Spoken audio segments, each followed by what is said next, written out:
नमस्कार, स्वागत आहे तुमचे आईच्या स्वयंपाकघरात.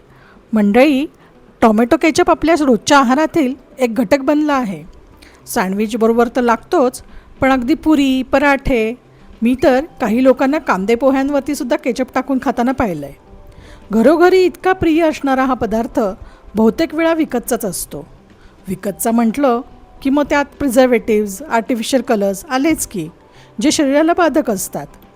म्हणूनच घरच्या घरी बनवूया अगदी विकतच्याच चवीचे टोमॅटो केचप, जे आरोग्याला तर चांगले आहेच.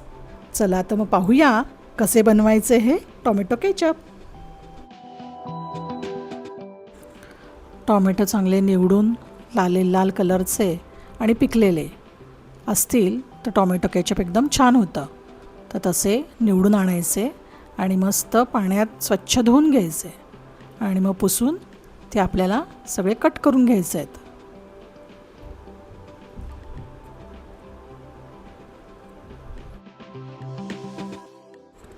पहा, इथे मी स्वच्छ धुवून घेते आहे आणि आता आपण कट करूया. कट करताना मोठेच तुकडे ठेवायचे आहेत.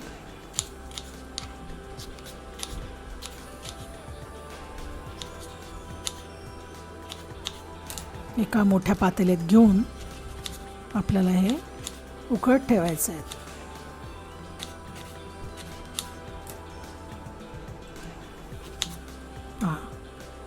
असे जर पिकलेले टोमॅटो असतील तर त्याला आपोआपच पाणी सुटतं. हे एका पातेल्यात आपण काढून घेऊया. आता उरलेलेही मी टोमॅटो कट करून घेते आहे.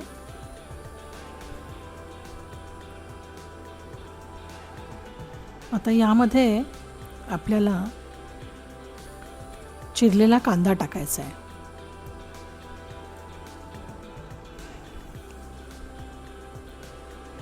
लसणाच्या पाकळ्या आणि आल्याचे तुकडे हे पण टाकायचं आहे. तेही टाकून घेऊया आणि आपण हे गॅसवरती ठेवूया. आता हे टोमॅटो कसे आहेत, पिकलेले आहेत, त्यामुळे ह्याला आपोआपच पाणी सुटतं. जर थोडेसे कच्चे पक्के असतील तर कधी कधी गर निघत नाही, त्यामुळे त्यात थोडंसं अर्धा ग्लास पाणी टाकलं तरी चालतं. थोडंसं पाणी टाकून मग उकळत ठेवलं तरी चालणार आहे. आता बघा, टोमॅटोला आपोआपच पाणी सुटतं आहे. पहा, आता टोमॅटो कसे शिजायला लागलेले आहेत. असे शिजले की मग आपल्याला गॅस बंद करायचा आहे. एक साधारण 5 ते 10 मिनटं हे आपल्याला गॅसवरती शिजून घ्यायचं आहे.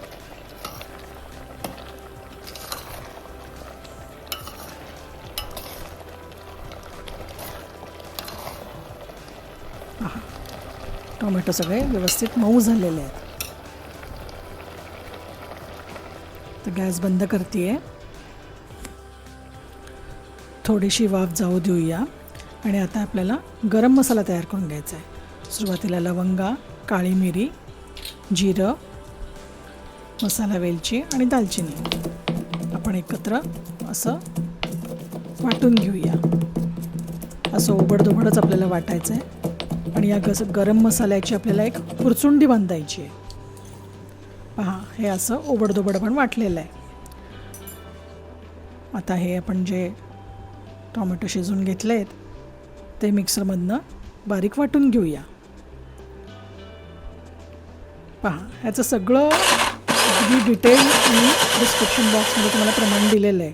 त्याप्रमाणे तुम्ही व्यवस्थित केलं तर अगदी हा सॉस विकतच्या सॉस इतका छान होणार आणि टिकणारही. आता हे आपल्याला गाळून घेणं खूप गरजेचं आहे, म्हणजे सगळा चोथा बाहेर राहील. जे काय असेल त्यामध्ये बिया वगैरे ते ह्यात मिक्स नाही होणार आणि एक स्मूथ पेस्ट आपल्याला मिळेल. पहा, हे सगळं मी गाळून घेते आहे. जास्त प्रमाणात जर तुम्हाला करायचं असेल तर ह्याचं जे मी प्रमाण दिलेलं आहे त्याचं दुप्पट तुम्ही करू शकता. आता आपण हा जो आपल्याला छान पल्प मिळालेला आहे तो उकळत ठेवायचा आहे, कारण आत्ता तो तसा पातळ आहे. आता यामध्ये आपल्याला साखर टाकायची आहे, पण साखर सगळी नाही टाकायची, थोडीशीच टाकायची, म्हणजे 1/3 भाग टाकायचा. लाल तिखट टाकायचं आहे, मीठ टाकायचं आहे आणि हे व्हिनेगर टाकलेलं आहे. व्हिनेगर कशासाठी? तर आपल्याला हे टिकवायचं आहे, त्याच्यासाठी आपल्याला व्हिनेगर टाकलेलं आहे. आणि यात मी ती पुरचुंडी बांधलेली गरम मसाल्याची ती टाकलेली आहे. हे आता व्यवस्थित आपल्याला उकळून घ्यायचं आहे, एकसारखं ढवळत उकळून घ्यायचं आहे, कारण हे आता पातळ आहे. पहा, हे आता एक 5 मिनटं झाली आहेत, उकळायला लागलं आहे. बघा याचा कलर किती छान आला आहे. आपण ह्याच्यात काही आर्टिफिशियल कलर वापरलेला नाही आहे, तरी त्याचा रंग किती छान येतो आहे. असं छान लाल सॉस पाहिजे असेल तर पिकलेले टॉमॅटो घेतलेत तर असा कलर येतो. आता उरलेली साखर आपण यात टाकून देऊया आणि परत आटवायला घेऊया. गॅस चालूच आहे. हे साधारण एक 15 मिनटं ह्याला लागणार आहेत. ह्याच्यामध्ये आपल्याला प्लेट टेस्ट करायची आहे. प्लेट टेस्ट म्हणजे कसं, प्लेटवर टाकून पाहिलं आणि असं बघितलं की एकसारखं खाली आलं पाहिजे, पाणी सुटलं नाही पाहिजे. आत्ताच्या ह्याच्यामध्ये पाणी सुटलं होतं, म्हणजे ते झालं नव्हतं. आता थोड्या वेळाने परत एकदा मी बघते आहे तर पहा, हे कसं एकसारखं खाली येतं आहे आणि पाणी असं सुटलेलं नाही आहे, म्हणजे हे परफेक्ट तयार झालेलं आहे. ही प्लेट टेस्ट खूप महत्त्वाची आहे. तोपर्यंत आपल्याला हे आटवायचं असतं. आता आपल्याला गॅस बंद करायचा आहे आणि ही यातली जी पुरचुंडी आहे ती आपल्याला काढायची. पहा, ही पुरचुंडी काढून मग गरम गरमच सॉस आपल्याला बाटलीत भरायचा आहे. बाटली स्वच्छ धुवून वाळवून, उन्हात वाळवून, थोडीसुद्धा ओली असली नाही पाहिजे, पूर्ण सुकी पाहिजे. त्याच्यामध्ये गरम गरमच सॉस आपल्याला ओतायचा आहे. गरम सॉस का ओतायचा? म्हणजे त्यात एअर पॉकेट्स तयार नाही होत. गरम ओतला तर तो व्यवस्थित बसतो आणि तो खराब होत नाही. आणि सॉस ओततानासुद्धा वरपर्यंत गच्च भरायचा नाही, थोडी जागा 1 इंच जागा सोडायची आणि पूर्ण गार झाल्यानंतर झाकण लावायचं, म्हणजे तो व्यवस्थित टिकतो, अगदी वर्षभर टिकतो. मी डिस्क्रिप्शन बॉक्समध्ये प्रमाण एकदम व्यवस्थित दिलेलं आहे, ते फॉलो करा आणि एकदा करून पहा. जास्त प्रमाणात तुम्हाला सॉस करायचा असेल तर मला लिहून पाठवा, मी तुम्हाला योग्य ते प्रमाण शेअर करीन आणि त्याप्रमाणे तुम्ही करून पहा. व्हिडिओ आवडला असेल तर लाईक करा, माझ्या चॅनलला सबस्क्राईब केलं नसेल तर सबस्क्राईब कराल. अशा वेगवेगळ्या व्यंजनांसाठी पुन्हा भेटूया पुढील व्हिडिओमध्ये.